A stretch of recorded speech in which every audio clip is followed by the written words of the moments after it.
todo este tema y además por parte de la oposición lo que había surgido ya acerca del hijo de Andrés Manuel López Obrador, pues evidentemente llegó a los senadores y a los diputados que conforman esta comisión permanente del Congreso de la Unión, quienes se enfrentaron el día de ayer durante la primera sesión que tuvieron. El que también tomó la palabra fue el senador César Cravioto, quien reprochó al PAN por envolverse en la bandera de la transparencia, mientras el alcalde Santiago Taboada actualmente se encuentra involucrado en la corrupción inmobiliaria. Él recordaba parte de lo que había dicho Santiago Taboada cuando estaba en campaña y recordó que su lema fue total transparencia en todas las construcciones y le llevó este anuncio impreso para que no se le olvidara lo que había mencionado Taboada durante esos días en los que promocionaba su imagen y llamaba al voto para el PAN en la alcaldía Benito Juárez. Vamos a escuchar lo que dijo César Cravioto el día de ayer en esta primera sesión de la Comisión Permanente. Ahora que la derecha está envuelta en la bandera de la transparencia, les voy a mostrar cuál fue el lema de campaña de Santiago Taboada cuando quiso ser alcalde de Benito Juárez por primera vez. Esa es la transparencia que ustedes defienden. Total transparencia en todas las construcciones. Esto es lo que Santiago Taboada le decía a los habitantes de Benito Juárez en el 2018. Esto es lo que para ustedes es la transparencia, porque hoy se están envueltos en que el INAI y que la transparencia y que la información pública y lo usan como parapeto de las trampas y de la corrupción. Decía mi compañero diputado del PT que ojalá se acabe lo del cártel inmobiliario. Perdón, diputado, pero creo que todavía piensas en los Reyes Magos, diputado, porque esto nunca va a acabar. Tan no va a acabar que el Partido Acción Nacional tiene como su coordinador parlamentario en la Cámara de Diputados al que encabeza el cártel inmobiliario en la Ciudad de México. Y les hago una apuesta, va a ser el próximo presidente nacional de su partido quien encabeza el cártel inmobiliario. Qué vergonzoso ha caído el Partido Acción Nacional, lejos de pedir disculpas, empoderando a esos personajes. Siguiéndonos con esta discusión en el Senado, vamos a escuchar ahora al petista michoacano Reginaldo Sandoval. Él también se refirió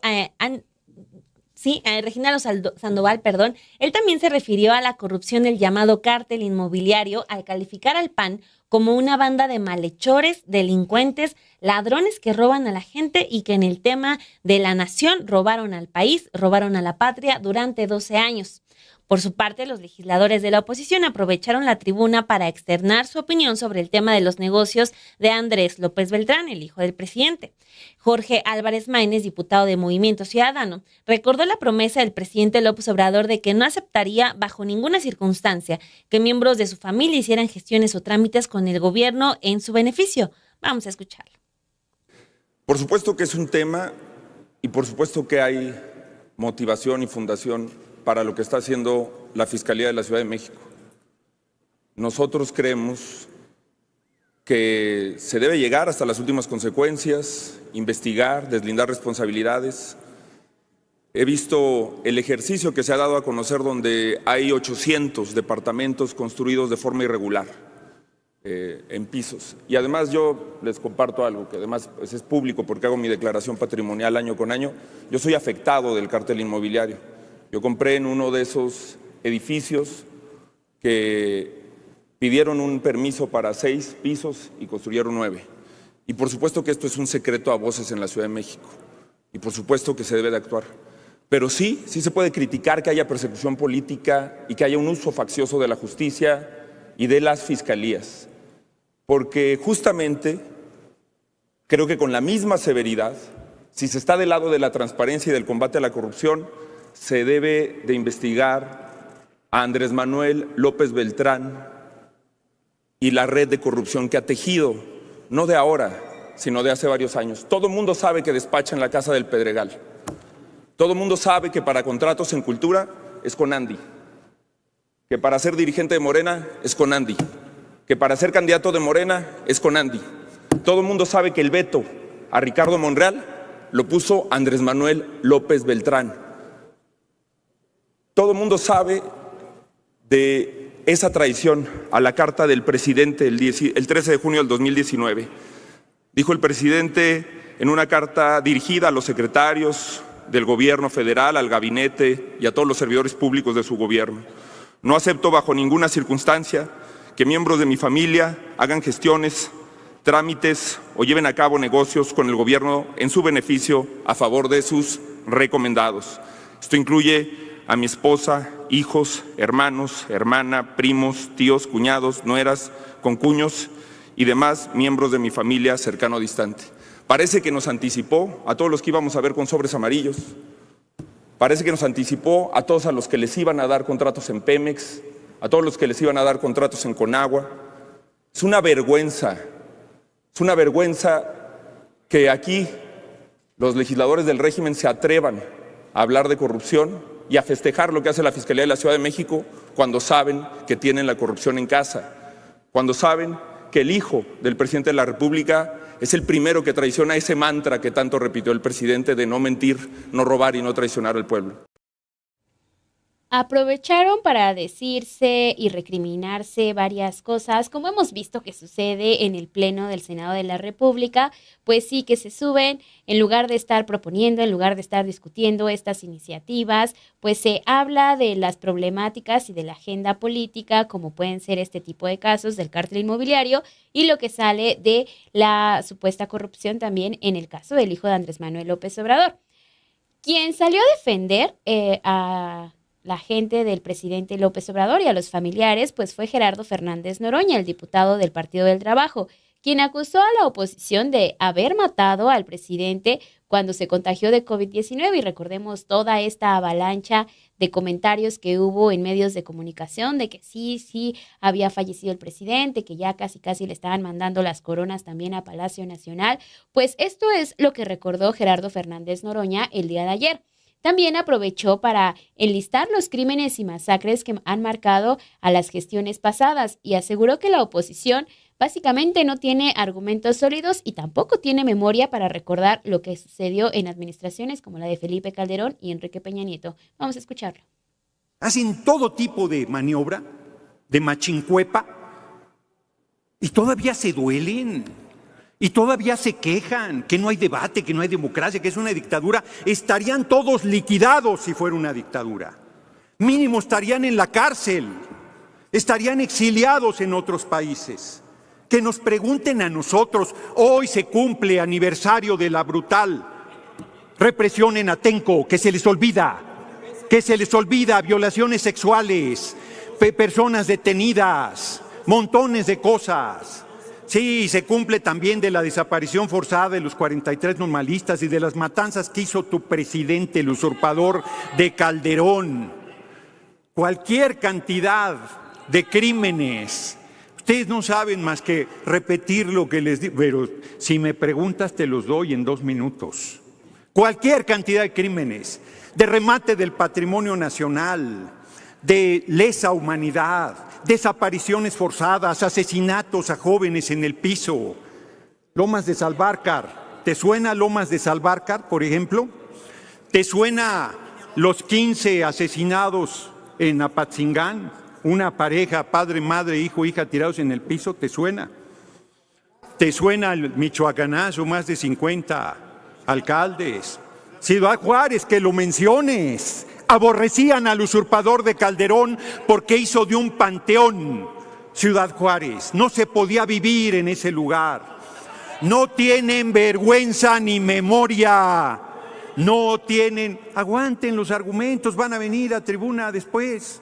Para todos tengo, aquí está el doctor Noroña para darles su medicina. Pues así las cosas en el Senado, y las cosas no quedaron hasta ahí, porque también la senadora Kenia López Rabadán, que subió a tribuna con una imagen de Andrés López Beltrán, también pidió que se investigue la presunta red de tráfico de influencias de porque dijo es como se trabaja en Morena, a quienes calificó de hipócritas. Vamos a escucharla. Hoy nos enteramos que el cártel de Andy demuestra claramente cómo es Morena.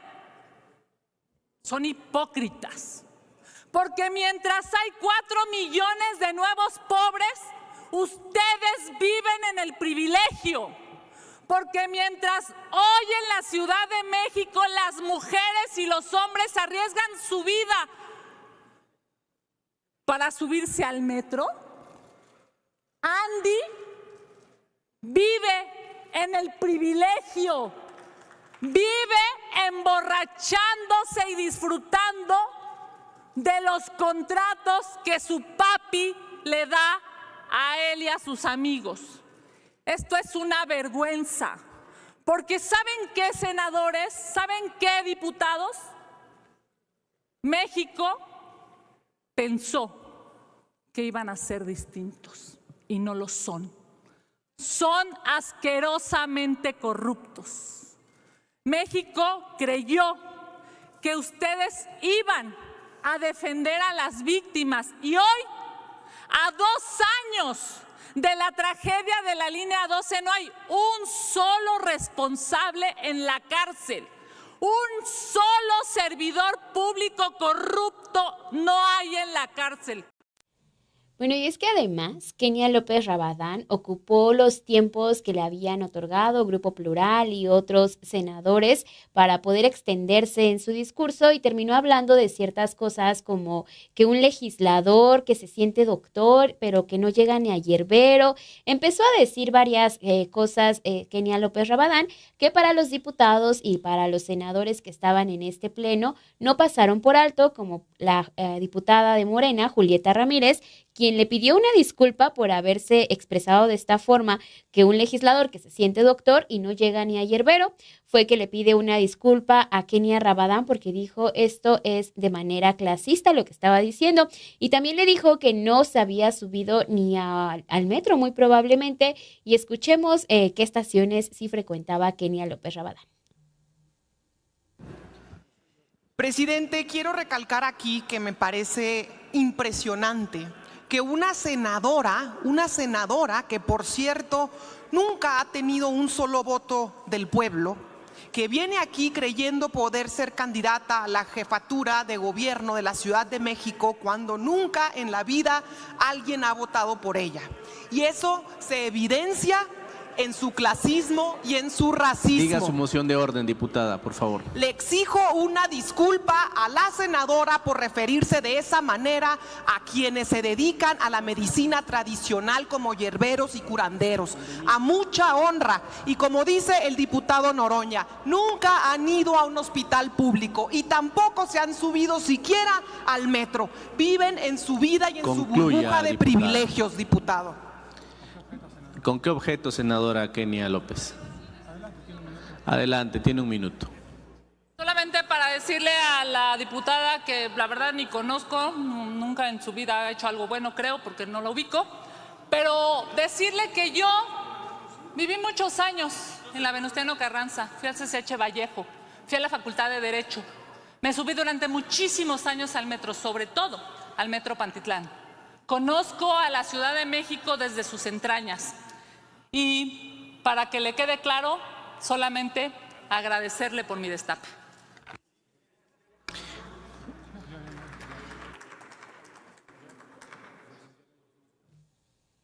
Pues bueno, eso era parte de la información que queríamos llevarles, pues como siempre mostrándoles cómo es que se da también la vida política en las cámaras, en esta ocasión en el Senado, donde